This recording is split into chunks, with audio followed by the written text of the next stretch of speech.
عبداللہ کا رشتہ طے کیسے ہو؟ توجہ کرنا دھیان سے، ہر رشتہ بیٹے کا بیٹی کے گھر جاتا ہے، لڑکے والے رشتہ لے کے کہاں جاتے ہیں؟ بولے کہاں جاتے ہیں؟ لڑکی کے گھر۔ ابھی بھی یہی دستور ہے، پہلے آپ کے یہاں کیا راجستھان میں مجھے نہیں پتا، ہمارے یہاں بھی یہی ہے، ہاں کیا کہ لڑکے والے پہلے کہل پہل کرتے بات لے جاتے ہیں لڑکی کے گھر، لیکن یہ نور نبوت کی برکت ہے۔ حضرت عبداللہ کا رشتہ حضرت آمنہ کے یہاں نہیں گیا، بلکہ آمنہ سرکار کے گھر سے رشتہ میرے نبی کے ابا جان سرکار عبداللہ کے گھر آیا۔ اس کی وجہ کیا بنی تھوڑی ذرا سن لیں۔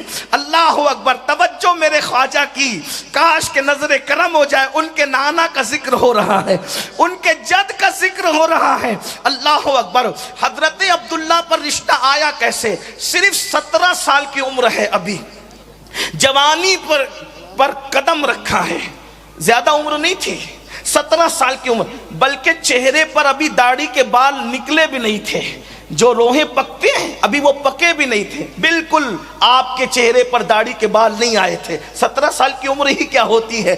اللہ اکبر، تھے بڑے خوبصورت، شکار کا شوق تھا، شکار کا شوق تھا، شکار کے لیے جنگل گئے، اور اتفاق سے جناب وہب جو حضرت سیدہ آمنہ کے ابا جان ہے وہ بھی شکار کے لیے جنگل گئے۔ یہودیوں نے آسمانی کتابوں میں یہ پڑھ لیا تھا کہ نبی کیسے ہوں گے، آخری نبی، ان کا حلیہ کیا ہوگا، ان کے ابا کا حلیہ کیا ہوگا، ان کے دادا کا حلیہ کیا ہوگا۔ تو انہوں نے اپنی کتابوں میں، یہودیوں نے پڑھ کر یہ معلوم کر لیا تھا کہ یہ جو ستارے اب طلوع ہو رہے ہیں یہ آخری نبی کے ولادت کے آثار بتا رہے ہیں کہ آخری نبی دنیا میں آنے والے ہیں۔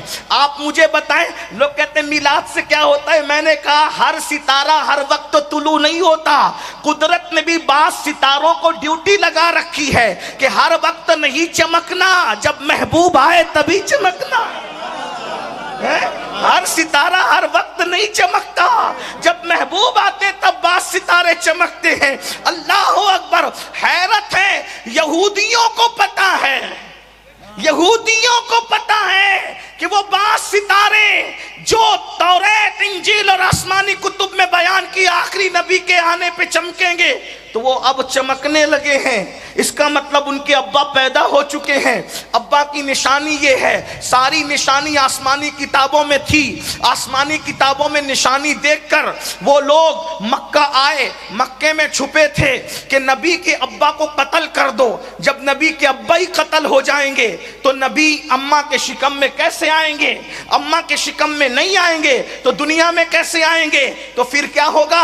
ہم یہودیوں کی دادا گیری بھی چلتی رہے گی اور بابا گیری بھی چلتی رہے گی۔ اللہ اکبر، کرنا کیا تھا؟ نبی کے ابا کو مار ڈالو، نہ ابا رہیں گے نہ شہزادے دنیا میں تشریف لائیں گے۔ اپنے ذوق کے مطابق ایک جملہ کہوں، اگر سمجھ سکتے ہو تو سمجھ لو، محسوس کر سکتے ہو تو محسوس کر لو۔ ان یہودی ملوں نے مل کر مشورہ کیا تھا میلاد نہیں ہونے دیں گے۔ پلان کیا تھا؟ میلاد نہیں ہونے دیں گے۔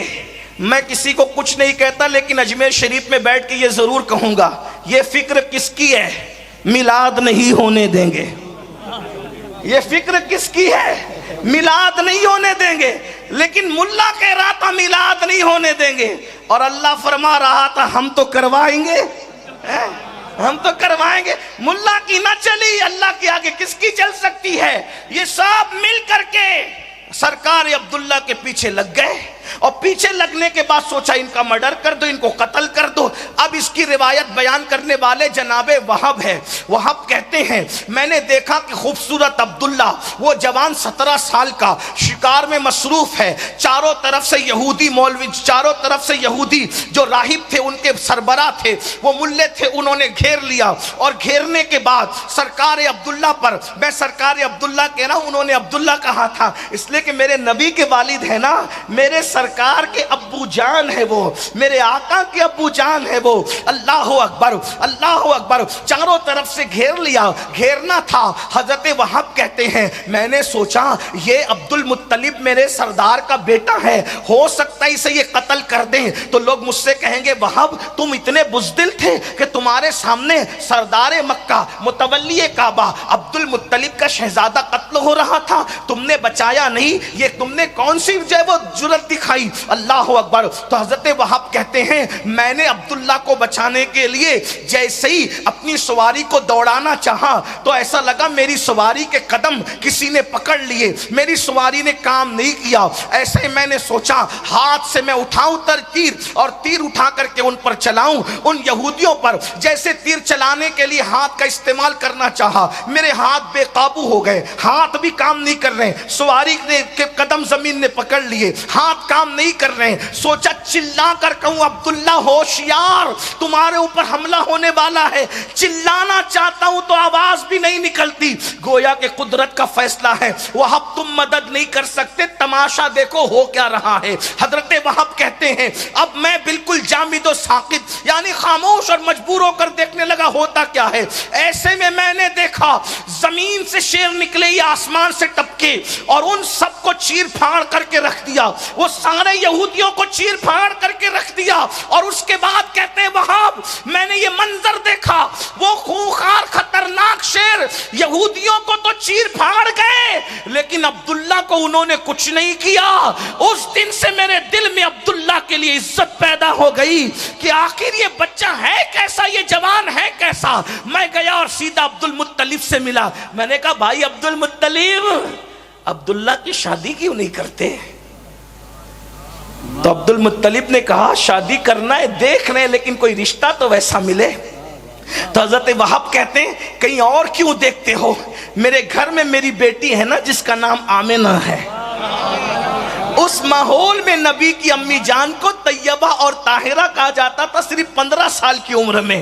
توجہ فرمائے، آمنہ امن والی، جب اتنے دہشت گرد تھے لوگ کہ اپنے بچوں کو اپنے ہاتھ سے دفن کرتے تھے زندہ، اس دور میں میرے نبی کی امی جان کا نام آمنہ تھا، امن والی۔ اللہ اکبر، امن والے رسول کی امی کو امن والی بنا کر کے بھیجا گیا۔ تو حضرت وہاب نے کہا میری بیٹی ہے نا، اور ان کی طہارت، ان کی عصمت، ان کی پاکیزگی مکے میں مشہور تھی۔ جیسے ہی طے یہ بات کہی گئی حضرت عبد المطلب نے اس کو جو ہے وہ فائنل کیا، اور اس کے بعد مینا کے اندر سرکار عبداللہ اور سیدہ آمنہ کا نکاح ہوا۔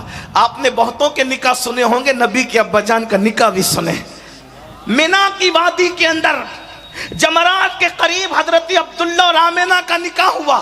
وہ دن جمعرات کا دن تھا، رجب المرجب کا مہینہ بتایا جاتا ہے، دن جمعرات کا بتایا جاتا ہے، اور پہلی ملاقات رسول اللہ کے والد کی، رسول اللہ کی والدہ سے جو پہلی ملاقات ہوئی وہ شب جمعہ میں ہوئی۔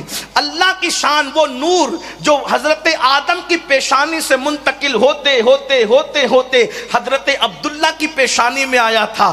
جب حضرت آمنہ سے حضرت عبداللہ کی پہلی ملاقات ہوئی، پہلی ہی رات میں نور محمدی منتقل ہو کر حضرت سیدنا عبداللہ کی پیشانی سے حضرت آمنہ کے شکم میں داخل ہو گیا۔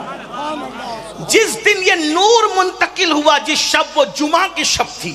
اسی لیے سیدنا امام احمد ابن حنبل نے لکھا، سرکار غوث العظم دستگیر نے لکھا، شیخ عبدالحق محدث دہلوی نے لکھا، شاہ ولی اللہ نے لکھا، اس طرح کے اور محدثین نے لکھا کہ شب جمعہ اس اعتبار سے شب قدر سے افضل ہے کیونکہ اس دن نور محمدی سرکار عبداللہ کی پیشانی سے نکل کر سیدہ آمنہ کے شکم میں داخل ہو گیا۔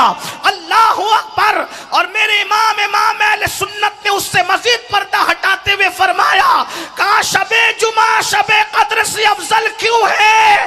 اس لیے کہ نور محمدی حضرت آمنہ کے شکم میں آیا۔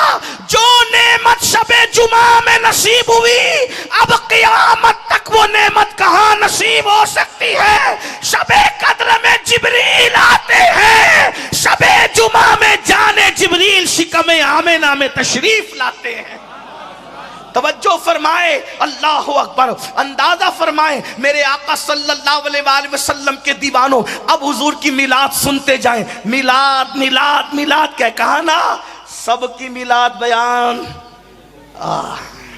ایسی ماں لاؤ نا، ایسا بابا لاؤ نا، اور ولادت کے وقت بھی ایسا لاؤ شہزادہ لاؤ نا۔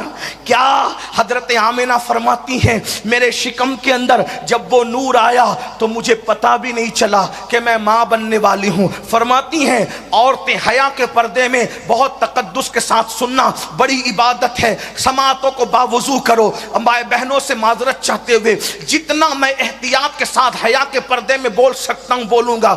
عورتیں جب ماں بننے والی ہوتی ہے انہیں الٹیاں ہوتی ہے، متلیاں ہوتی ہے، جسم سے مخصوص قسم کی بدبو آتی ہے، لیکن سیدہ آمنہ کہتی ہے بس مجھے تو نہ کوئی بھاری پن، نہ کوئی متلی، نہ کوئی الٹی، نہ کوئی تکلیف، نہ کوئی پریشانی، بس میں ماں بننے والی ہوں، مجھے خبر بھی نہیں ہوئی۔ اتنا تھا کہ جب میں صبح کو اٹھی ہوں، اٹھنے کے بعد جیسے میں چلی ہوں تو میں نے کیا دیکھا کہ میرے پیروں کے نیچے مکے کی سخت کنکریاں موم کی طرح نرم ہوتی ہے، اور اللہ اکبر درخت میری طرف جھکتے ہیں اور اس سے آواز آتی ہے الصلاۃ والسلام علیک یا رسول اللہ، الصلاۃ والسلام علیک یا رسول اللہ۔ او میلاد سے لوگ روکتے کیوں ہیں؟ کیونکہ جانتے ہیں جس دن میلاد بیان ہوگا نبی کی امی کا یہ کردار بھی بیان ہوگا کہ جس کے نیچے کنکریاں نرم ہوتی ہے وہ میرے نبی کی پیاری امی جان سیدہ آمنہ کی ذات ہے۔ کنکریاں پیر کے نیچے نرم ہوتی ہے، بکریاں پیچھے پیچھے چلتی ہے، درخت میری طرف جھکتے ہیں، آواز آتی ہے الصلاۃ والسلام علیک یا رسول اللہ۔ فرماتی ہیں میں پریشان ہو گئی، ستارے شام کو میری طرف جھکنے لگے، مجھے لگا مجھ پر کسی نے جادو تو نہیں کیا، مجھ پر کسی نے سحر تو نہیں کیا۔ ایسے میں ڈر کے اپنے بستر پہ لیٹ گئی، لیٹی تو کچھ سوتی اور جاگنے کے درمیانی کیفیت میں تھی، اس کیفیت میں تھی میں، اس کیفیت میں تھی میں، اس کیفیت میں تھی میں۔ اچانک میں نے دیکھا عبد المطلب کی ہم شکل ایک نورانی چہرے والے بزرگ آئے اور فرمایا بیٹی آمنہ گھبرا مت، گھبرا مت، گھبرا مت، گھبرا مت، تجھ پر کسی نے جادو نہیں کیا ہے، تو ماں بننے والی ہے اور تیرے شکم میں نبیوں کا سلطان تشریف لایا ہے۔ اگر یہ نہ ہوتا تو نہ آدم کو بنایا جاتا نہ ابراہیم کو پیدا کیا جاتا۔ زمین و زمان تمہارے لیے، مکین و مکان تمہارے لیے، چنین و چنا تمہارے لیے، بنے دو جہاں تمہارے لیے، تن میں زبان تمہارے لیے، بدن میں حجا تمہارے لیے، ہم آئے یہاں تمہارے لیے، اٹھے بھی وہاں تمہارے لیے۔ کائنات کو وجود عطا کیا گیا ان کے صدقے میں۔ سیدہ آمنہ کہتی میں خوش ہو گئی، میں ماں بننے، اور کس کی ماں؟ سلطان انبیاء، سردار انبیاء، کائنات کے داتا محمد الرسول اللہ کی میں ماں بننے والی ہوں۔ فرماتی ہیں پھر دن گزرتے گئے اور مجھے کوئی بار نہیں لگا، البتہ ایک بھینی بھینی خوشبو میرے جسم سے مشک کی آتی تھی جو نامعلوم خوشبو تھی۔ مکے کی میری سہیلیاں کہتی تھی آمنہ ایسی مہنگی خوشبو تم لاتی کہاں سے ہو؟ آمنہ ایسی مہنگی خوشبو تم لاتی کہاں سے ہو؟ سیدہ آمنہ کہتی واللہ جب سے میں ماں بننے والی ہوں تب سے میں نے کبھی خوشبو لگایا ہی نہیں ہے، یہ جو خوشبو آتی ہے یہ میرے شہزادے کی خوشبو آتی۔ یہ اللہ کے رسول اللہ، میں کیا کیا بیان کروں، لیکن اختصار کی طرف آتے ہوئے جو عنوانات دیے گئے اس سے بھی سمیٹنا چاہتا ہوں، توجہ فرمائیں۔ پھر سیدہ آمنہ کہتی ہے دن گزرتے گئے، ہر دن کبھی آدم آ رہے ہیں مبارکباد دینے، کبھی ادریس آ رہے ہیں مبارکباد دینے، کبھی موسیٰ آ رہے ہیں مبارکباد دینے، کبھی عیسیٰ آ رہے ہیں مبارکباد دینے۔ اب میلاد سن لو، میلاد سن لو، میلاد ربیع الاول کا مہینہ شروع ہوا۔ کہتی ہیں ہر دن نئی نئی بہاریں دیکھ رہی تھی، ہر دن۔ میلاد اس لیے منع کرتے ہیں نبی کی امی کو کافر بنا کر کہ جس دن میلاد بیان ہوگا اس دن نبی کی شان بیان ہوگی، ہے نا؟ شان کے دشمن ہے یہ، شان کے ہی نہیں یہ اپنی جان کے بھی دشمن ہے۔ اللہ انہیں ہدایت عطا فرمائے، آپ بھی غور فرمائیں۔ اللہ اکبر، نبی کی امی کو بھی کافر کہا۔ میں صرف ایک بات کہنا چاہتا ہوں، پڑھے لکھے لوگ ہیں، سادات ہیں، اجمیر معلیٰ کے خدام ہیں، مائدین شہر ہے، پڑھے لکھے ہم لوگ ہیں۔ ایک بات کہوں، آپ نے کسی سائنسداں کی تحقیق پڑھی موتی کیسے بنتا ہے؟ کبھی پڑھی تحقیق؟ 2 منٹ میں مجھ سے سن لیں، خلاصہ جتنے لوگوں نے لکھا اس کا خلاصہ پیش کر۔ سیپ جو صدف ہوتی ہے اس میں موتی پیدا ہوتا ہے، لیکن موتی پیدا کیسے ہوتا ہے اس کو سنیں۔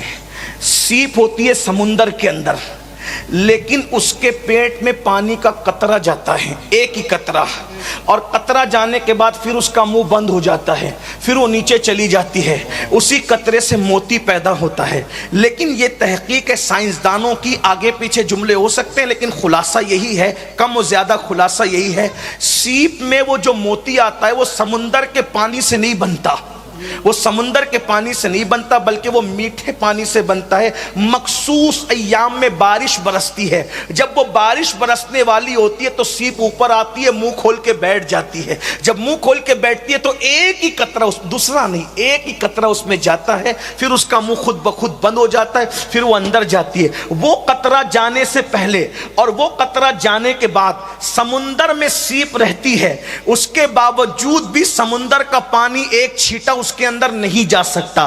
کیوں؟ اس لیے کہ قدرت نے فیصلہ کیا ہے اس سیپ کے اندر ہم موتی بنائیں گے۔ آپ سے پوچھنا چاہتا ہوں، سمندر میں رہ کر سمندر کے پانی سے، کھارے پانی سے اس سیپ کو کون بچاتا ہے؟ اللہ۔ کس لیے؟ کہ میں نے اس میں موتی پیدا کرنا ہے، اگر کھارا پانی اس میں چلا گیا تو موتی پیدا نہیں ہو سکتا۔ آپ مجھے بتائیں، بازار میں بکنے والا موتی جب اللہ پیدا کرنا ہوتا ہے تو سیپ کی کتنی حفاظت کرتا ہے کہ سمندر میں رکھ کر بھی کھارے پانی سے اس کو محفوظ کرتا ہے۔ تو جس میں بازار میں بکنے والا موتی پیدا کرنا ہو، قدرت اس صدف کا کتنی حفاظت کرتی ہے، تو جس پیٹ کے اندر اپنے محبوب کا نور رکھنا ہو، قدرت نے اس کی کتنی حفاظت کی ہوگی، ذرا اندازہ تو فرمائے، ذرا غور تو فرمائے۔ کجا وہ موتی اور کجا در اللہ المکنون، فرق تو دیکھو نا، فرق تو دیکھو نا۔ بازار میں بکنے والا موتی اور کہاں کائنات کا خریدار، دونوں میں فرق تو دیکھو نا۔ قدرت وہاں اتنی محافظ ہے تو یہاں کتنی محافظ ہوگی۔ نبی کی امی جان کہتی ہے ربیع الاول کا مہینہ شروع ہوا، اللہ اکبر، اور 11 ربیع الاول کا سورج جب غروب ہوا ہے، 11 ربیع الاول کا سورج غروب ہوا، 12ویں کا چاند طلوع ہوا، قدرت کا منادی ندا دے رہا ہے۔ میلاد پہ جتنی کتابیں لکھی گئی ہے یا سیرت کی کتابوں میں جتنے ابواب میلاد پر ہے، شبلی نعمانی کو دیکھ لیں، امام قسطلانی کو دیکھ لیں، شیخ عبدالحق محدث دہلوی کو دیکھ لیں، ابن الجوزی کو دیکھ لیں، امام المتکلمین علامہ نقی علی خان کو دیکھ لیں، جتنے لوگوں نے لکھا اس کا اتنے مجموعہ نچوڑ کر پیش کر رہا ہوں۔ لیکن ایک بات کہوں، دل میں جائز مراد لے لو، کیونکہ جب میلاد بیان ہوتی ہے تو جو مراد لو وہ پوری ہو جاتی ہے، کیونکہ حضور کا میلاد پڑھا جا رہا ہے، یہ میلاد النبی ہے، میلاد مصطفیٰ۔ توجہ سے سننا، نبی کی امی جان کہہ رہی سرے شام سے ہی اللہ اکبر میرے گھر میں فرشتوں کا پیرا تھا، چڑیوں کی شکل میں فرشتے تھے، ان کے پیر زمرد اور یاقوت کے تھے، ان کی چونچ بھی زمرد اور یاقوت کی تھی۔ اللہ اکبر، میرے گھر پہ سرے شام فرشتوں کا پیرا تھا، اللہ اکبر۔ اور ابن الجوزی جیسے لوگ لکھ رہے ہیں، اللہ اکبر، شبلی نعمانی جیسے لوگوں نے بھی میلاد لکھی، اٹھا کر کے آپ پڑھیں۔ امام قسطلانی نے تو پھر بہاریں ہی بکھیری ہے، اللہ اکبر۔ امام المتکلمین نے تو پھر بہاریں ہی بکھیری ہے، شیخ محقق نے تو حق ہی ادا کیا ہے۔ قدرت کا منادی اعلان کرتا ہے، اے جبریل، اے میکائیل، اب آج اللہ اکبر آسمانوں پہ رہنے کا وقت نہیں، ہمارے جلووں کا آئینہ دیکھنے کی تمنا کرتے تھے نا، اب آسمان پہ نہ رہو، جاؤ زمین پر آمنہ کے آنگن میں اور اس خدا بہتی شکل کو دیکھو، ہمارے جلووں کا آئینہ نظر آ جائے گا۔ ہائے ہائے ہائے، اللہ اکبر۔ سرے شام سے فرشتوں کو تسبیح اور مصلی سے اٹھا کر کے آمنہ کے آنگن میں بھیج دیا گیا ہے۔ حضرت مولانا سید اعجاز کامٹی نے بہت اچھی بات کہی ہے، دیکھو کون آئے ہیں آمنہ کے آنگن میں، رحمتوں کے سائے ہیں آمنہ کے آنگن میں، پاؤں پاؤں چلتے تھے مصطفیٰ، فرشتوں نے اپنے پر بچھائے ہیں آمنہ کے آنگن میں، ایک اچھے کی خاطر، سب سے اچھے کی خاطر، اچھے اچھے آئے ہیں آمنہ کے آنگن میں، اچھے اچھے آئے ہیں آمنہ کے آنگن میں۔ اللہ اکبر۔ سیدہ آمنہ کہتی ہیں سرے شام سے فرشتوں کا پیرا ہے۔ آپ جانتے ہیں، ذرا خوبصورت جملے علامہ حسن بریلوی کے لفظ و لہجے میں سن لیں، میلاد کے کہتے ہیں آج میلاد ہے اس کی جو کائنات کا دولہا ہے، کونین کا دولہا ہے۔ ہوا کہو کیا رہا ہے؟ ملکہ مصر، ملکہ مصر ہاتھ باندھے کھڑی ہوئی ہے سیدہ آمنہ کے سامنے۔ ملکہ مصر کون؟ جسے دنیا آسیہ کہتی ہے، یہ میلاد ہے۔ ملکہ مصر کو قبر سے اٹھا کے بھیجا گیا ہے، جاؤ محبوب آ رہا ہے، خدمت کے لیے کھڑی ہو جاؤ۔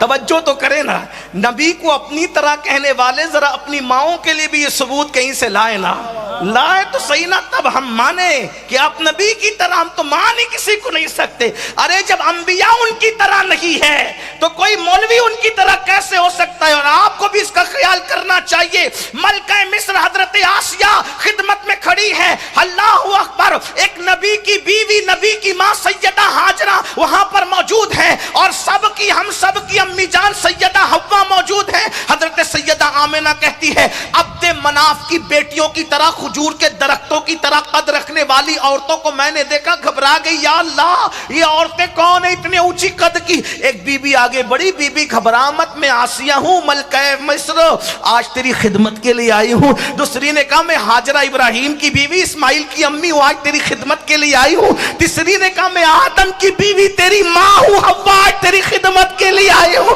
ایک جملہ یہاں پر عرض کروں گا, میلاد پہ روک اس لیے ہے, مجھے بتاؤ حوا ولیہ ہے کہ نہیں ہے؟ بولو حوا ولیہ ہے کہ نہیں ہے؟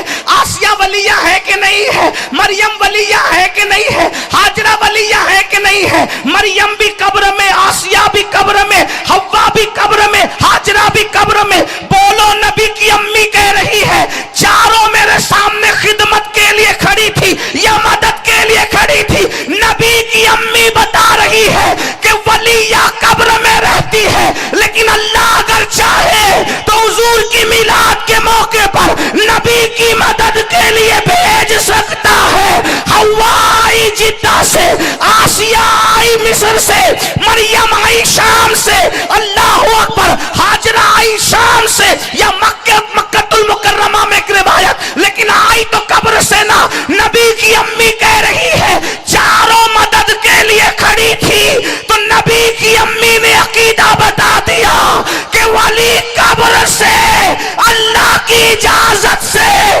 کسی کی مدد کے لیے کہیں بھی پہنچ سکتا ہے. جب آسیہ جیسی ولیہ پہنچ سکتی ہے تو 90 لاکھ کو کلمہ پڑھانے والا معین الدین بھی پہنچ سکتا ہے.